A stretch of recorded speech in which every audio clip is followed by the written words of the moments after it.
कहीं कोई दिक्कत न हो, कहीं कोई अव्यवस्था न फैले, कोई भी उनकी आस्था के साथ खिलवाड़ न करने पाए।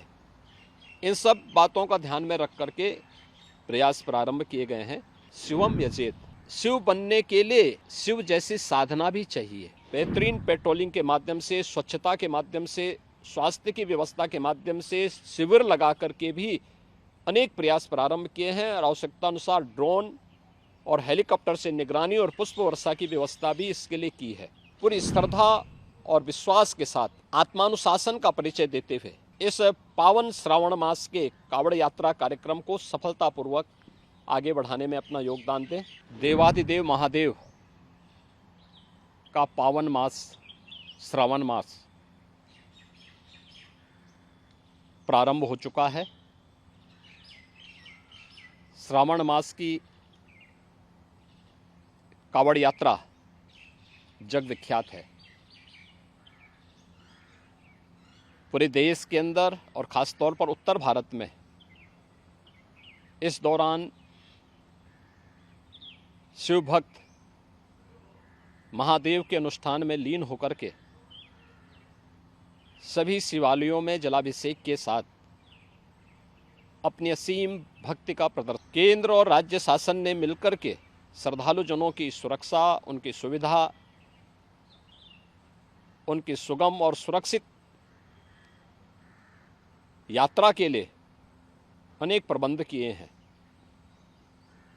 कहीं कोई दिक्कत न हो, कहीं कोई अव्यवस्था न फैले, कोई भी उनकी आस्था के साथ खिलवाड़ न करने पाए। इन सब बातों का ध्यान में रख करके प्रयास प्रारंभ किए गए हैं। लेकिन हमें एक बात जरूर ध्यान में रखना होगा। मैं सभी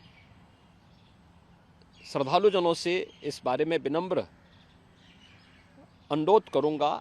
हम लोग भी शिव भक्त हैं। महादेव की असीम कृपा हम लोगों पे बनी रही है और निरंतर हम महादेव से यही प्रार्थना करते हैं कि उनकी कृपा सदैव बनी रहे। कोई भी पर्व और त्योहार, कोई भी साधना बिना आत्मानुशासन के पूरी नहीं होती है। सुगम और सुरक्षित यात्रा के लिए हमें न केवल अंतःकरण से बल्कि बाहरी रूप से भी उस पूरी प्रक्रिया के साथ लीन होना पड़ेगा।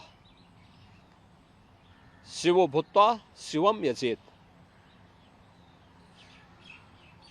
शिव बनने के लिए शिव जैसी साधना भी चाहिए, उस प्रकार का आत्मानुशासन भी चाहिए और तब यह कावड़ यात्रा न केवल श्रद्धा और विश्वास की प्रतीक के रूप में बल्कि आम जन के व्यापक विश्वास की प्रतीक बनकर के उभरेगी। जैसा कि इस समय हम लोग देख रहे हैं माहौल कि असीम श्रद्धा भाव के साथ जनता जनार्दन समाज के अलग अलग तबके के लोग उनकी सेवा के लिए तत्परता के साथ कार्य कर रही है और सरकार ने भी अपने स्तर पर न केवल बेहतरीन पेट्रोलिंग के माध्यम से, स्वच्छता के माध्यम से, स्वास्थ्य की व्यवस्था के माध्यम से शिविर लगा करके भी अनेक प्रयास प्रारंभ किए हैं और आवश्यकता अनुसार ड्रोन और हेलीकॉप्टर से निगरानी और पुष्प वर्षा की व्यवस्था भी इसके लिए की है।